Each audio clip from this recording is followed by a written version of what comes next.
এই জীবন চলে যেতে হবে, কেউ থাকতে পারবে না, ঠিক কিনা? এটা রিমাইন্ডার আল্লাহ এই সূরার ভেতরে দিয়েছেন যে তোমাদেরকে ফিরে যেতে হবে, এই লোভ লালসা ছেড়ে দাও। রব্বুল আলামিন বলেন, আলহাকুমুত তাকাসুর হাত্তা যুরতুমুল মাকাবির। ও গোলাম, দুনিয়ার সম্পদ, লোভ লালসা তোদেরকে পাগল বানিয়ে দিয়েছে।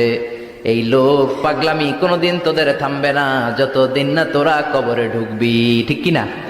কার কথা? আল্লাহ বললেন, দুনিয়ার সম্পদ আর লোভ আর মোহে তোমরা গাফেল হয়ে গিয়েছো, আখিরাতের কথা বেমালুম তোমরা ভুলে গিয়েছো। কিন্তু আখিরাতে তোমাদের যেতেই হবে, কবরের বাড়িতে তোমাদের ঢুকতেই হবে, ঠিক কিনা? যেতেই হবে, আমরা ভুলে যাই। আলহাকুমুত তাকাসুর, অতিরিক্ত পাওয়ার লোভ, বেশি বেশি খাওয়ার লোভ, বেশি বেশি জমানোর লোভ মানুষকে গাফেল বানিয়ে দিয়েছে। এটা মানুষের স্বভাব, আরো চাই আরো চাই, এই স্বভাবটা আছে না নাই?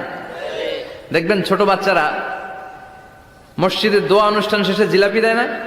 বড়ুয়া কৃষ্ণপুর কি দেয়? আগে বাতাসা দিত না, এখন কি দেয়? জিলাপি দেয়, মিষ্টি দেয়। তো মসজিদের 2-3 গেট থেকে যদি দেয়, ছোট বাচ্চারা দেখবেন এদিক দিয়ে কয়েকটা নেয়, নিয়ে আবার ওই গেটে লাইন ধরে। ওর হাত হলো ছোট হাত, ওর হাত ভর্তি জিলাপি, আর নেওয়ার জায়গা না, এরপর আরেক জায়গায় লাইন ধরছে, আরো লাগবে আরো লাগবে, এই আরো আরো আরো চাই।